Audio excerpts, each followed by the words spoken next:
السلام علیکم ورحمۃ اللہ وبرکاتہ۔ امید ہے کہ آپ سب خیریت سے ہوں گے۔ 13 رمضان اتوار کے دن کا خاص وظیفہ، جس گھر میں بھی یہ وظیفہ ہوگا انشاءاللہ دولت کے ڈھیر لگ جائیں گے۔ پورے سال دولت کی کمی نہیں آئے گی، روزی رزق کی تنگی نہ آئے گی، گھر کے لڑائی جھگڑے مصیبت بلائیں ٹل جائیں گی۔ حسبنا اللہ و نعم الوکیل کا وظیفہ ایک قرآنی آیت کا وظیفہ ہے۔ جس نے بھی یہ وظیفہ کیا ہے انشاءاللہ اس کی دنیا اور آخرت دونوں سنور گئی، قسمت کا تارا چمک گیا، قسمت کھل جائے گی۔ جس گھر میں بھی یہ وظیفہ ہوگا اس گھر کا بچہ بچہ ارب پتی بن جائے گا۔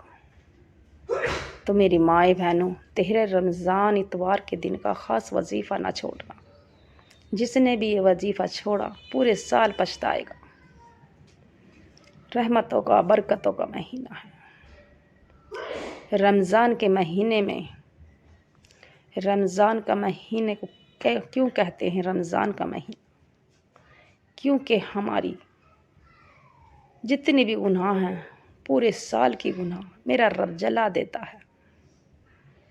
ہماری گناہ رمضان کے مہینے میں جل جاتی ہے، تو میرا رب کیوں نہ دے گا؟ جب ہم رب کو راضی کرنے کے لیے رب کے ناموں سے پکاریں گے، کلام پاک کی آیت پڑھیں گے، تو میری مائیں بہنوں، یہ وظیفہ بہت خاص ہے۔ جس نے بھی آج تک وظیفہ کیا اس کی دنیا بدل گئی۔ جس چیز پہ بھی ہاتھ رکھا ہے وہ سونا بن جائے گی۔ یہ وظیفہ پڑھنے والا کبھی کسی کا محتاج نہ ہوگا، کبھی کسی کے آگے ہاتھ نہ پھیلائے گا۔ اس کی 7 پیڑھی تک غریبی دور ہو جائے گی، مالداری آ جائے گی، پیسوں میں بھی، گھر میں بھی، کاروبار میں بھی، ہر جگہ سے پیسہ ہی پیسہ ہوگا۔ وہ کبھی کسی کا محتاج نہ ہوگا۔ 13 رمضان اتوار کے دن کا جس مقصد سے بھی یہ وظیفہ کیا جائے گا انشاءاللہ اس میں کامیابی ملے گی، مگر مقصد جائز ہونا چاہیے، ناجائز نہیں۔ جو بھی کوئی کرے انشاءاللہ نیک حاجات سے کرے، نیک کام کے لیے کرے، اور اللہ پہ اور اللہ کے کلام پاک پہ یقین کر کے، کامل یقین کر کے کرے۔ تو میری مائیں بہنوں اور بھائیوں، آپ کہیں بھی سن رہے ہوں، آپ انڈیا میں ہوں، جاپان میں ہوں، پاکستان میں ہوں، یا بنگلہ دیش میں ہوں، یا سعودی عرب میں ہوں، آپ کہیں بھی دنیا کے کسی کونے سے بھی سن رہے ہوں، اس وظیفے کو 13 رمضان اتوار کے دن پورا دن پڑا ہے آپ کے پاس، آپ کو رات کے 10-11 بج جائیں مگر اس وظیفے کو نہ چھوڑیں۔ یہ وظیفہ اتنا پاورفل ہے، جس نے بھی آج تک وظیفہ کیا ہے اسے کسی کے سامنے ہاتھ پھیلانے کی ضرورت نہ پڑی، کبھی نہ اس کے کاروبار میں بندشیں رکاوٹیں سب ختم ہو گئی، تو پورے سال رزق کا انتظام ہو جائے گا، دولت کا انتظام ہو جائے گا۔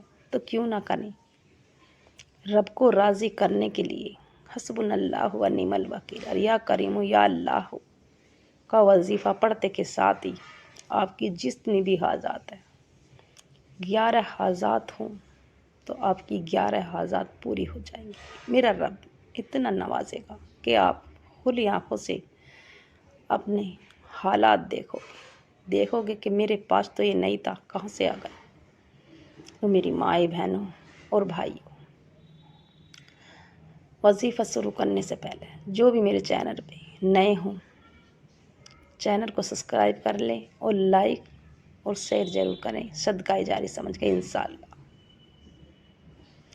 اور وظیفہ آپ کسی بھی نماز کے، کوئی سی بھی نماز کے بعد پڑھ سکتے ہیں، مگر زوال کے وقت نہیں، اور یقین کامل سے پڑھیں۔ جس بھی حاجات کے لیے پڑھیں گے انشاءاللہ آپ کے وہ مقصد پورا ہو جائے گا۔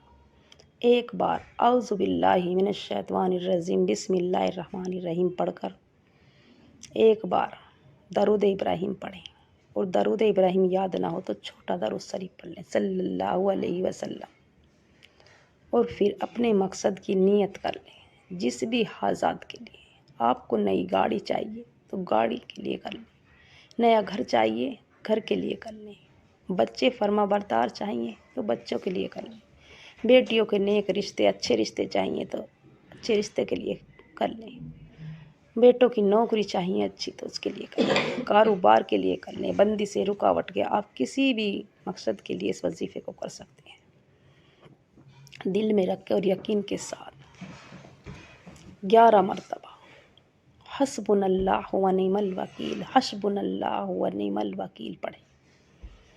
حسبنا اللہ کا مطلب یہ ہے میرے لیے میرا اللہ ہی کافی ہے، میرے لیے میرا اللہ ہی کافی ہے۔ جب آپ حسبنا اللہ و نعم الوکیل پڑھو گے تو میرا رب راضی ہو جاتا ہے کہ میرے بندے نے مجھے ہی پکارا ہے۔ تمام تعریفیں اللہ ہی کے لیے ہیں، وہ نیک ہے، وہ کسی کا ساجی نہیں، نہ اس کا کوئی بھائی ہے۔ تو میری مائیں بہنوں، جب رب راضی ہو جاتا ہے تو وہ شکلیں دیکھتا ہے نہ امان، وہ دیتا ہے تو چھپر پھاڑ کے دیتا ہے۔ 11 مرتبہ حسبنا اللہ و نعم الوکیل پڑھتے کے ساتھ ہی دوسرا جو وظیفہ آپ کو پڑھنا ہے سورہ اخلاص کا وظیفہ ہے۔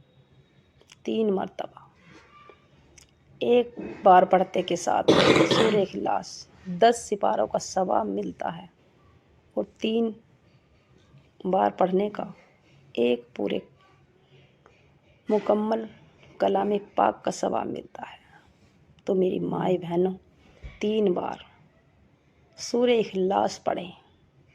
قل هو اللہ احد اللہ الصمد لم یلد ولم یولد ولم یکن لہ کفوا احد 3 بار پڑھ گئے، اور دل ہی دل میں رب کعبہ سے مانگتے چلے جائیں، روتے چلے جائیں، سسکتے چلے جائیں۔ جس بھی حاجات کے آپ کی آنکھیں نم ہونی چاہیے، آپ کا بدن پورا توجہ اپنے مقصد کے لیے ہونا چاہیے، اللہ پہ اور اللہ کی ذات پہ کلام پاک پہ یقین کر کے کریں۔ انشاءاللہ مصلی سے کھڑے ہونے سے پہلے آپ کی وہ حاجات ضرور پوری ہوگی انشاءاللہ۔ اور پھر آخری جو وظیفہ ہے اسکرین پہ نظر آ رہا ہے 11 مرتبہ یا کریمو یا اللہ، یا کریمو یا اللہ ہو گیا 1 مرتبہ، یا کریمو یا اللہ ہو گیا 2 مرتبہ، یا کریمو یا اللہ ہو گیا 3 مرتبہ۔ تو اسی طرح سے 11 مرتبہ یا کریمو یا اللہ ہو۔ جب یا کریمو پڑھو گے تو میرا رب آپ پہ کرم کر دے گا، یا اللہ پڑھو گے میرا رب راضی ہو جائے گا۔ جس نے بھی رب کا ناموں سے پکارا رب راضی ہو جاتا ہے، اور فرشتوں کو کہتا ہے جاؤ اس کی 11 حاجات بھی ہوں تو اس کی پوری کر دو، جاؤ جس مقصد کے لیے بھی اس نے وظیفہ کیا ہے انشاءاللہ مصلی سے کھڑے ہونے سے پہلے اس کی غیب سے مدد فرما دو، اس کی تمام بلاؤں کو ٹال دو، تمام پریشانیوں کو اس کی ختم فرما دو۔ اور پھر آخر میں جتنی مرتبہ آپ نے درود ابراہیم شروع میں پڑھا اتنی مرتبہ پڑھ کر اپنی گناہوں کی سچی توبہ کر لو۔ جب تک آپ کی گناہ معاف نہ ہو جائیں آپ اپنی گناہوں کی سچی توبہ کرتے رہیں کرتے رہیں۔ میرا رب جب آپ کو معاف کر دے اور آپ کو یہ لگے کہ میرے پاس سے کوئی گزر گیا یا کوئی فرشتہ گزر گیا، اس وقت آپ سوچیں کہ میرے رب نے مجھے معاف کر دیا، اور پھر ہاتھ اٹھا کر گڑ گڑا کر رو رو کر دعا کیجیے۔ جس بھی حاجات کے لیے آپ دعا کریں گے انشاءاللہ آپ کی وہ حاجات پوری ہو جائے گی۔ تھوڑا نہ مانگنا رب سے، وہ مانگنا جو آپ کو ناممکن لگتا ہے، میرا رب وہ بھی نواز دے گا آپ کو۔ تو میری مائیں بہنوں اس وظیفے کو ہرگز نہ چھوڑنا، ان نمازوں کی پابندی کریں، رمضان رکھیں پورے، اور کلام پاک کی زیادہ سے زیادہ تلاوت کریں اور صدقہ خیرات کریں انشاءاللہ۔ میرے چینل کو سبسکرائب کریں اور لائک ضرور کریں، اور کمنٹ میں اللہ کا پیارا نام لکھیں انشاءاللہ۔